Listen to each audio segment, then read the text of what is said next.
Hello all, welcome to Dive to Learn. This is Sonu Agrawal Todi and we are doing EVS paper 1, seated paper 1 and pedagogy. Okay, so before we start, don't forget to like, share and subscribe Dive to Learn. So let us start. Today we'll be doing continuous and comprehensive evaluation. ठीक है, तो पहले सबसे पहले तो ये जान लेते हैं कंटिन्यूस एंड कॉम्प्रिहेंसिव इवैल्यूएशन क्या होता है, इसको क्या मतलब ये कंटिन्यूस एंड कॉम्प्रिहेंसिव इवैल्यूएशन का मतलब क्या है पहले ये जान लें। जैसे कि वर्ड है कंटिन्यूस, तो वर्ड से ही हमको पता चल रहा है ना कि कंटिन्यूस जो चीज़ कंटिन्यू होते रहता है या हमेशा ही होते रहता है, निरंतर होते रहता है, उसको क्या कहेंगे हम लोग कंटिन्यूस बोलेंगे। और इसे हम लोग हिंदी में बोलेंगे सतत मूल्यांकन। ठीक है, इवैल्यूएशन इज मूल्यांकन। ठीक है, तो कंटिन्यूस इवैल्यूएशन का मतलब होता है जो सतत मूल्यांकन, नाम से ही पता चल रहा है कि जो लगातार निरंतर होते रहता है, उससे हम लोग क्या कहेंगे सतत मूल्यांकन बोलेंगे या कंटिन्यूस इवैल्यूएशन बोलेंगे। फॉर एग्जाम्पल जैसे कि हो गया आपका सेमेस्टर एग्जाम्स या एनुअल एग्जाम जो भी हो, बोर्ड का एग्जाम जो भी हो, वो हमेशा ही होते रहता है ना, एवरी टाइम इट्स कंटिन्यूस। तो उस टाइप के इवैल्यूएशन को, उस टाइप को जो हमेशा निरंतर चलते ही रहता है, उससे हम लोग क्या बोलेंगे कंटिन्यूस बोलेंगे। ठीक है, एंड कॉम्प्रिहेंसिव इवैल्यूएशन का मतलब है व्यापक मूल्यांकन। ठीक है, व्यापक मतलब क्या हुआ कि आपका किसी एक परीक्षा को लेकर आपका मूल्यांकन ना होना, लेकिन डिफरेंट आपका पक्षों को लेकर आपके मूल्यांकन होना ही क्या कहा जाएगा कॉम्प्रिहेंसिव इवैल्यूएशन और व्यापक मूल्यांकन बोला जाएगा। ठीक है, सो इसके बारे में हम लोग आज जानेंगे। ये बहुत इंपॉर्टेंट टॉपिक है, तो आप लोगों को इसको समझना बहुत ज़रूरी है। So let us start. C continuous comprehensive evaluation that is CCE was a procedure of assessment. एक असेसमेंट का एक आकलन करने का एक तरीका है ये कंटिन्यूस एंड कॉम्प्रिहेंसिव इवैल्यूएशन। ठीक है, directed by the rights to education act of India in 2009। This proposal to assessment was introduced by state government of India as well as the Central Board of Secondary Education in India। ये state government of India और secondary board of education India ने propose किया था ये act. ये क्या है, एक आकलन करने का, एक आपका मूल्यांकन, बच्चों का मूल्यांकन किस तरीके से किस आधार पे होगा उसके लिए किया गया था। एक तो किस आधार पे होगा, कंटिन्यूस मूल्यांकन होगा या जो बोले कि हर साल हर हाफ ईयरली में होगा या हर सेमेस्टर में होगा या हर ईयर होगा, उस तरीके से कंटिन्यूस रहेगा। और एक कॉम्प्रिहेंसिव जो आपके डिफरेंट को करिकुलर एक्टिविटीज़ को भी ये मूल्यांकन करेंगे। तो इस तरीके से बच्चे का ओवरऑल जो असेसमेंट होगा वो इसमें से हम लोग निकाल के लाएंगे। कंटिन्यूस एंड कॉम्प्रिहेंसिव इवैल्यूएशन के थ्रू पे बेसिस पे होगा। और ये मतलब प्रायर स्कूल्स में 6th से 10th स्टैंडर्ड तक किया जाता है, लेकिन काफ़ी स्कूल्स में आजकल 12th तक भी किए जाते हैं ये इस टाइप का कंटिन्यूस एंड कॉम्प्रिहेंसिव इवैल्यूएशन। ठीक है, जो परीक्षा के आधार पर भी है और डिफरेंट आपके जो रुचि है डिफरेंट फील्ड्स में, जैसे कि खेल कूद में हुआ या ड्रामा में है आप, या डिफरेंट एलोक्यूशंस हुआ, डिबेट्स हुआ, डिफरेंट फील्ड्स में आपका किस चीज़ में रुचि है उसके ऊपर भी आप, उसके आधार पर भी आपको मूल्यांकन किया जाता है साल के अंत में। उस टाइप के आकलन का प्रोसेस को हम लोग क्या बोलेंगे, continuous and comprehensive evaluation. Okay, so meaning, अब हम लोग जानते हैं मीनिंग क्या है कंटिन्यूस एंड कॉम्प्रिहेंसिव इवैल्यूएशन का। Continuous comprehensive evaluation CCE refers to a system of school-based evaluation of students that covers all features of students' development. It is a developmental process of assessment that stresses twofold objectives, that is on continuousness in evaluation and assessment of board-based learning and behavior outcome of on the other. So इसमें क्या बोला गया है, continuous and comprehensive मतलब क्या है, एक तो स्कूल बेस्ड इवैल्यूएशन है, स्कूल के अंदर आपका इवैल्यूएशन जो होता है बच्चा किस तरीका का है, पढ़ने में कैसा है, उसके परीक्षा में कितने मार्क्स आ रहे हैं, ये सब तो इवैल्यूएट होगा ही होगा, मूल्यांकन करेंगे ही करेंगे हम। लेकिन ओवरऑल बच्चे का ओवरऑल डेवलपमेंट किस तरीके का है ये भी आपका इवैल्यूएट होता है। तो वो कहाँ से होगा, आपका कॉम्प्रिहेंसिव इवैल्यूएशन में होगा। सो यहाँ पे क्या बोला गया है, it is a developmental process of assessment. आप बच्चे का कितना डेवलप हो रहा है, किस फील्ड में वो अच्छा, उसका स्ट्रेंथ किस फील्ड में है, उसके वीकनेसेस किस फील्ड में है, ये सारे असेसमेंट, ये सारे आकलन हम लोग कहाँ से करते हैं, हम लोग इस कंटिन्यूस एंड कॉम्प्रिहेंसिव इवैल्यूएशन से ही करते हैं। ठीक है, तो बच्चा किस तरह का लर्निंग में कितना आगे है और उसका बिहेवियर कैसा है, उसका डिफरेंट फील्ड में वो बच्चा कैसा है, ये सब हम यहाँ से पता करते हैं। ठीक है, Next is, according to this scheme, the term continuous is meant to accentuate the evaluation of identified aspects of students' growth and development, is a continuous process rather than an incident, but into the total teaching learning process and spread over the whole duration of the academic session. तो ये continuous learning process जो है ये पूरे साल में, academic session जो है आपका एक साल का पूरा, उसमें पूरे साल में चलता है, और ये teaching learning process को इतने कंटिन्यूस तरीके से इसको स्प्रेड करता है होल एकेडमिक ड्यूरेशन में, कि आप कभी तो टेस्ट ले रहे बच्चों का, कभी रिटन टेस्ट, कभी ओरल टेस्ट, कभी कुछ है ना exams, half yearly, final exams, ऐसे बच्चे का हर एकेडमिक सेशन में आप उसका डेवलपमेंट देखते जाते हो, किस तरीके से वो ग्रोथ कर रहा है, किस तरीके से उसका डेवलपमेंट हो रहा है, कहाँ उसकी कमजोरियाँ हैं, ये सब आप इसके अंदर आपका कंटिन्यूस जो असेसमेंट है उसके अंदर आपका आ जाएगा, कंटिन्यूस इवैल्यूएशन के अंदर आपका आ जाएगा, ठीक है। And the second term comprehensive जो है, ये comprehensive means that the scheme tries to cover both the scholastic and co scholastic aspect of students growth and development. बच्चे का पढ़ाई लिखाई कैसा चल रहा है, बच्चे क्लास के अंदर क्या कर रहे हैं, कितने पढ़ रहे हैं, कितना सब्जेक्ट उनका हो गया, कितना सिलेबस उनका कंप्लीट हो गया, ये सब तो आ ही रहा है, साथ ही साथ उनके को करिकुलर एक्टिविटीज़ के ऊपर भी पूरा फोकस करके उसके ऊपर भी पूरा आपका इवैल्यूएशन, एक उसका भी ये आपका मूल्यांकन किया जाता है, सारे रिकॉर्ड्स रखे जाते हैं बच्चों का, डिफरेंट फील्ड्स में बच्चे क्या कर रहे हैं, स्पोर्ट्स में हो, चाहे डिफरेंट चाहे स्कूल से कोई सोशल एक्टिविटी में आपको लेके गए हो तो उसके अंदर आप कैसे परफॉर्म कर रहे हो, आपका डांस ड्रामा के अंदर कैसा परफॉर्मेंस है, या स्कूल के अंदर आपको दूसरे स्कूल में कोई फंक्शन में लेके गया तो आपका बिहेवियर वहाँ पे कैसा था, ये सारे रिकॉर्ड्स जो रखे जाएंगे ना, डिफरेंट रिकॉर्ड्स रखा जाएगा, उस रिकॉर्ड को हम लोग क्या कहेंगे, किस आधार पे आएगा, वो कॉम्प्रिहेंसिव इवैल्यूएशन बोला जाएगा, ठीक है। नॉट ओनली कि आप पढ़ाई लिखाई में कैसे हो, आप कितने एग्जाम में मार्क्स स्कोर कर रहे हो, ये सब तो आपका कंटिन्यूस में आ गया, लेकिन कॉम्प्रिहेंसिव में बाकी जो एक्टिविटीज आप स्कूल के अंदर करते हो वो सब आएगा, ठीक है। So what are the aims, important क्यों है कंटिन्यूस एंड कॉम्प्रिहेंसिव इवैल्यूएशन, क्या क्यों चाहिए हमें ये। The main M of CCE was to access every aspect of child during the presence at school। School में जब बच्चा होता है तो उसका हर एक फील्ड के अंदर बच्चा कैसा है, जब बच्चा स्कूल के अंदर एंटर करता है उसका बिहेवियर से लेके जब बच्चा स्कूल छोड़ के जाता है तब तक बच्चे स्कूल के अंदर रहते हैं, तब तक उनका हर एक एस्पेक्ट, हर एक फील्ड में बच्चा कैसा है, सारा का सारा रिपोर्ट रखा जाता है स्कूल के अंदर, सारा चीज़ का असेस करके रखे जाते हैं। तो उस चीज़ के लिए ये कंटिन्यूस एंड कॉम्प्रिहेंसिव इवैल्यूएशन ज़रूरी होता है, ठीक है।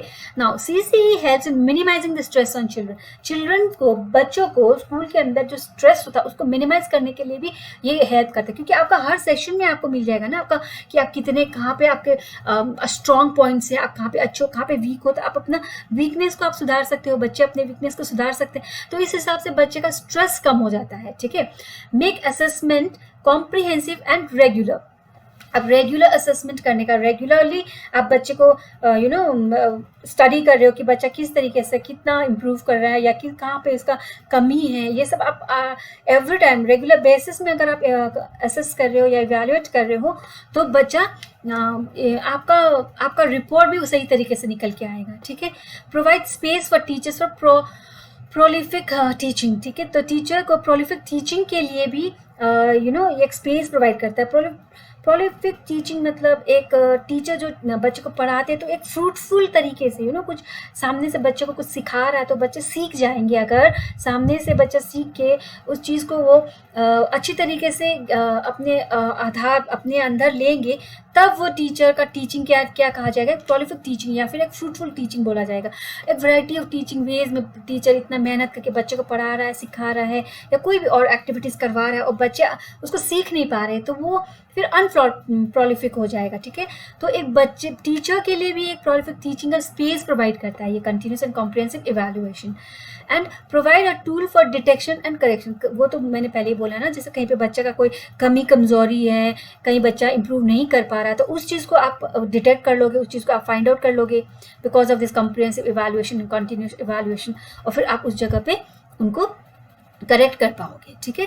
And produce learners with greater skill. अब आप बच्चे को इतनी अच्छी तरीके से सिखाओगे तो ऑब्वियसली बच्चे में तो बहुत ज़्यादा स्किल्स आएंगे ना, बहुत अच्छी तरह से बच्चे सीख जाएंगे, है ना। तो क्या चीज़ प्रोड्यूस होगा, बच्चे ज़्यादा स्किल्स वाले बच्चे प्रोड्यूस होंगे वहाँ पे। फिर स्कूल से, आपके स्कूल के जो प्रोडक्ट निकलेंगे वो बहुत ही ज़्यादा बेहतर और गुणी बच्चे निकलेंगे, ठीक है।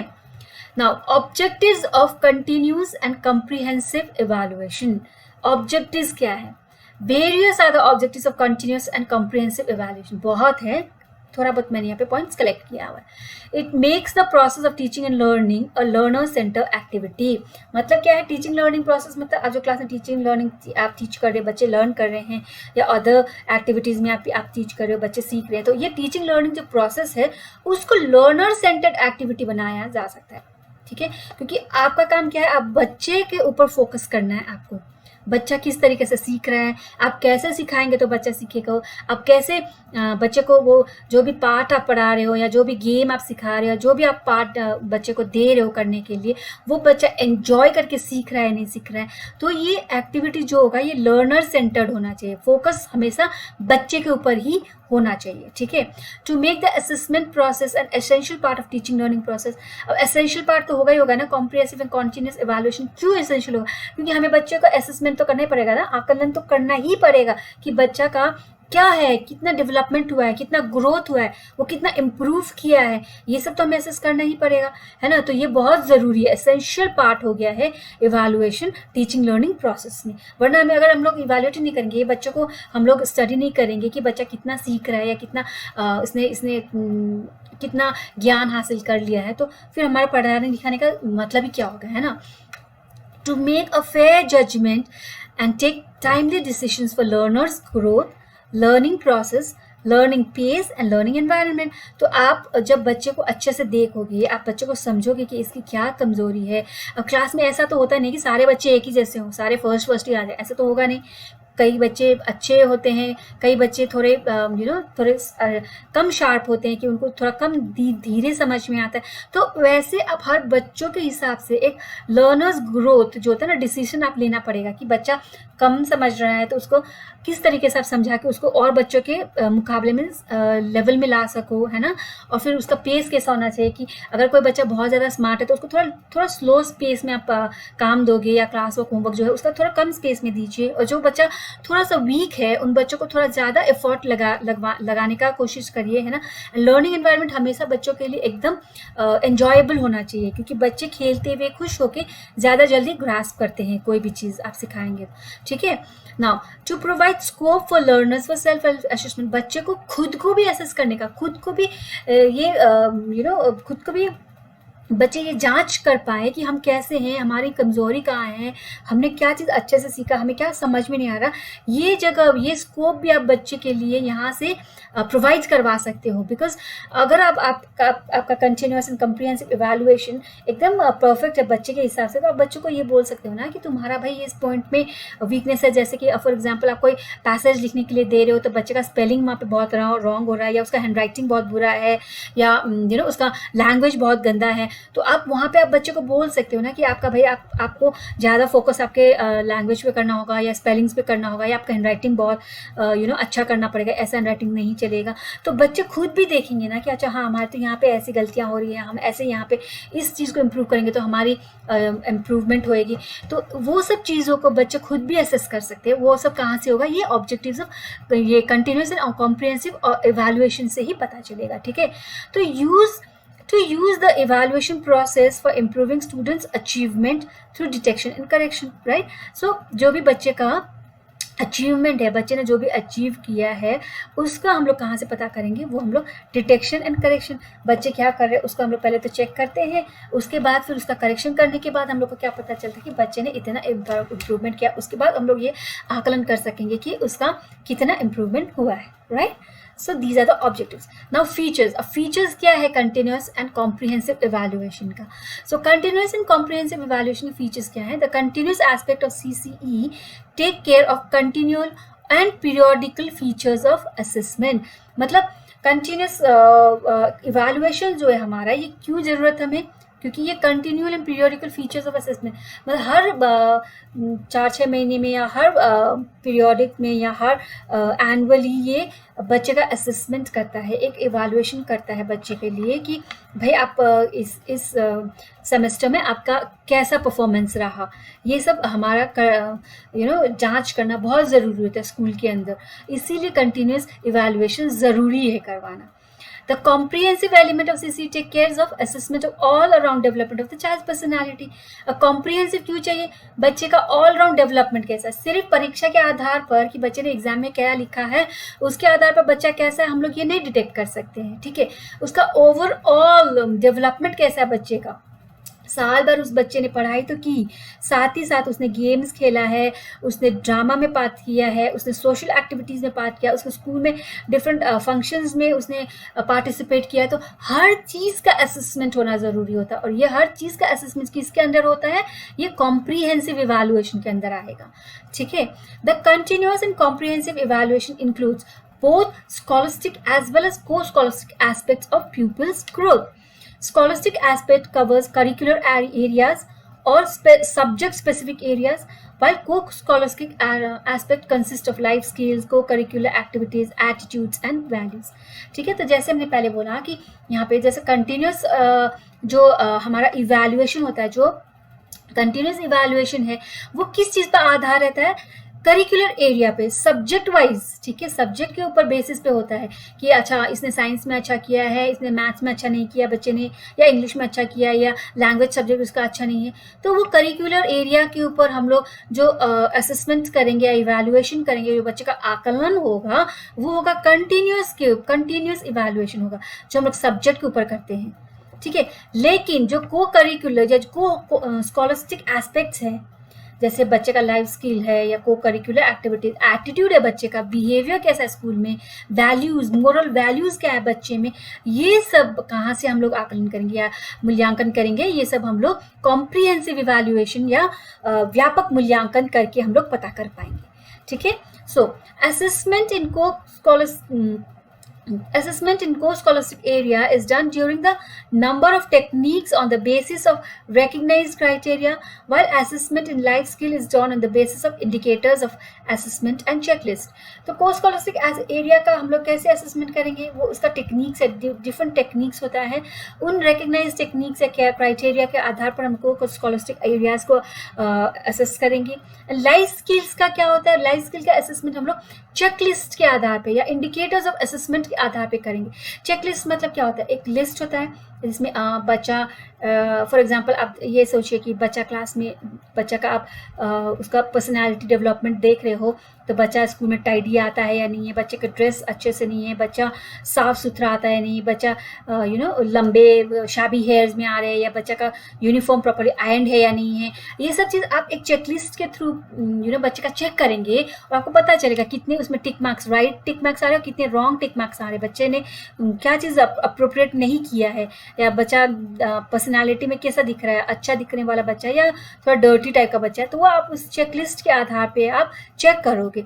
इस टाइप से असेसमेंट होता है लाइफ स्किल के अंदर।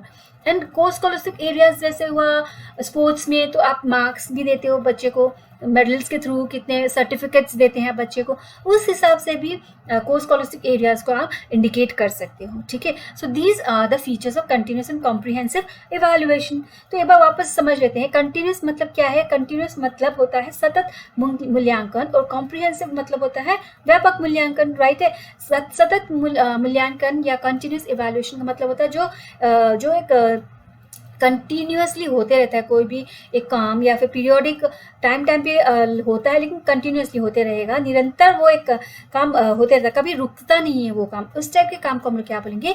Continuous evaluation. या जैसे कि आपका हो गया सेमेस्टर एग्जाम्स हो गए, एनुअल एग्जाम्स हो गया, या पीरियोडिक टेस्ट्स हो गए आपके, है ना। तो उस टाइप के जो भी इवैल्यूएशन प्रोसेस है उसको हम लोग क्या बोलेंगे?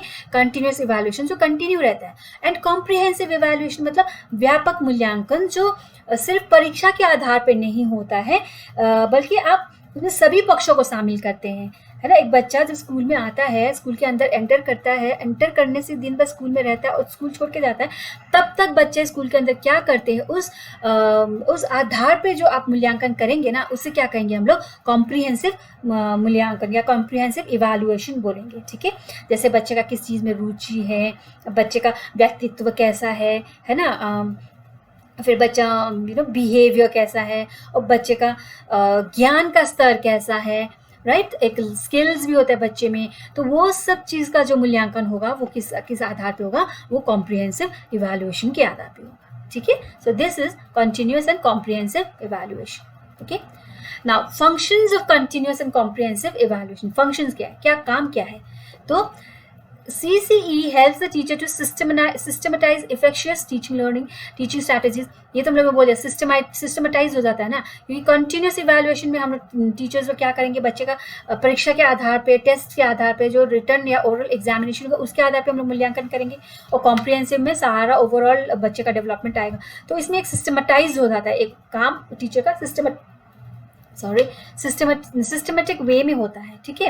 Then comes is continuous evaluation serves to detect weaknesses and permits the teacher to ascertain certain individual learners. तो बच्चे का वीकनेस कहाँ पे है उसको पॉइंट आउट करने में भी टीचर को मदद मिलती है, और इंडिविजुअल लर्नर के ऊपर भी कितना ध्यान फोकस करना है, कि कई बच्चे वीक होते हैं तो उन पर कितना फोकस करना है, या कई बच्चे बहुत ज़्यादा स्मार्ट होते हैं पढ़ाई में, तो उन्हें कितना फोकस करना है, उन्हें किस आधार पे या किस लेवल पे उनको उनके नॉलेज को और हम लोगों को एनहांस करके लेके जाना है। वो सारे पॉइंट्स हमें कहाँ से डिटेक्ट करने को मिलेगा, हमें इसी कंटिन्यूस एंड कॉम्प्रिहेंसिव इवैल्यूएशन के थ्रू ही पता चलेगी, ठीक है। Now through continuous assessment students know how they know their strengths and weaknesses. तो ये कंटिन्यूस असेसमेंट या फिर आप जो रिजल्ट बना के एंड ऑफ द एग्जाम देते हो, उससे बच्चे को क्या पता चलता है, अच्छा मेरा ये सब्जेक्ट अच्छा है और ये सब्जेक्ट में थोड़ा मैं वीक हूँ, तो मुझे इस सब्जेक्ट में थोड़ा और मेहनत करना पड़ेगा। तो बच्चे खुद ब खुद भी ये सेल्फ असेसमेंट कर पाएंगे, ठीक है, through continuous assessment. Now CCE helps in identifying changes in attitudes and value system. बच्चे के अंदर कितना चेंजेस आया, उसके एटीट्यूड में, उसके वैल्यूज, मोरल वैल्यूज में कितने चेंजेस आए, बिहेवियर में क्या चेंजेस आया है, उसके पर्सनैलिटी में क्या चेंजेस आए हैं, इसका आइडेंटिफिकेशन भी हमें कहाँ से मिल सकता है, हमें CCE की हेल्प से मिल सकता है, ठीक है। हर एक बच्चे का अलग अलग होता है पर्सनालिटी, हम ये हर एक बच्चे का CCE की हेल्प से, कॉन्टिन्यूस एंड कॉम्प्रिहेंसिव इवैल्यूएशन की हेल्प से हम ये पता कर सकते हैं कि कितना एटीट्यूड में चेंज है, कितनी इम्प्रूवमेंट है, कहाँ पे किस जगह पे इम्प्रूवमेंट चाहिए है, कहाँ करवानी है इम्प्रूवमेंट, ये सारा हमें इससे पता चल जाता है। CCE provides information on the progress of students in a scholastic and co-scholastic area which results in forecasting the future success of the learner। तो बच्चे का स्कूल के अंदर परफॉर्मेंस कैसा है, पढ़ाई लिखाई के अंदर, करिकुलर बेसिस के अंदर, सब्जेक्ट वाइज उसका क्या इम्प्रूवमेंट है, ये हमें इसी से पता चल जाएगा, है ना, कंटिन्यूस से। एंड को स्कॉलस्टिक एरियाज में डिफरेंट जो हमारे को करिकुलर एक्टिविटीज़ है उसके थ्रू में बच्चे कितने स्मार्ट हैं, कितने स्पोर्ट्स में बच्चे अच्छे हैं, या कितने डांस में, सिंगिंग में, किस चीज़ में अच्छा, वो भी हमें इससे पता चल जाता है। तो हम आगे बच्चे का क्या फोकस कर सकते हैं, या हम क्या भविष्यवाणी कर सकते हैं कि फ्यूचर में बच्चा किस फील्ड में जाके सक्सेसफुल हो सकता है। हम एक बच्चे का रुचि जो होता है ना, एक उसका जो एक जिस भी फील्ड में उसकी बहुत ज़्यादा रुचि होती है, उसको देख के उसका डेवलपमेंट वहाँ पे उस फील्ड में उसका इम्प्रूवमेंट देख के हम लोग भी थोड़ा सा फ्यूचर के लिए बोल सकते हैं कि बच्चा इस फील्ड में अच्छा कर पाएगा। कई बच्चे गेम्स में अच्छे होते हैं, स्पोर्ट्स में, क्रिकेट में, फुटबॉल में, तो हम लोग बोल सकेंगे ना, हाँ आगे जाके ये अच्छा नेशनल प्लेयर बन जाएगा, या नेशनल सिंगर बनेगी, नेशनल लेवल की सिंगर बनेगी, या कुछ ऐसे बोल सकते हैं हम लोग। तो वो सब कहाँ से पता चलेगा हमें, ये सब हमें CCE के थ्रू से प्रोवाइड होगा ये इन्फॉर्मेशन, क्योंकि हमें ये को स्कॉलस्टिक एरिया से पता चल जाता है कि बच्चे का को करिकुलर एक्टिविटीज़ में कौन से फील्ड में बच्चा अच्छा है, हम यहाँ से पता कर सकते हैं, ठीक है। So both these continuous and comprehensive evaluation are very important for the student, और टीचर को इसके बारे में पता होना जरूरी होता है, क्या है कंटिन्यूस एंड क्या है कॉम्प्रिहेंसिव इवैल्यूएशन, ओके। सो आज तो इतना समझ गए होंगे आप लोग। सो आगे हम लोग दूसरे टॉपिक्स लेके आएंगे। So stay tuned to dive to learn, subscribe the channel and do like and share my video. Thank you.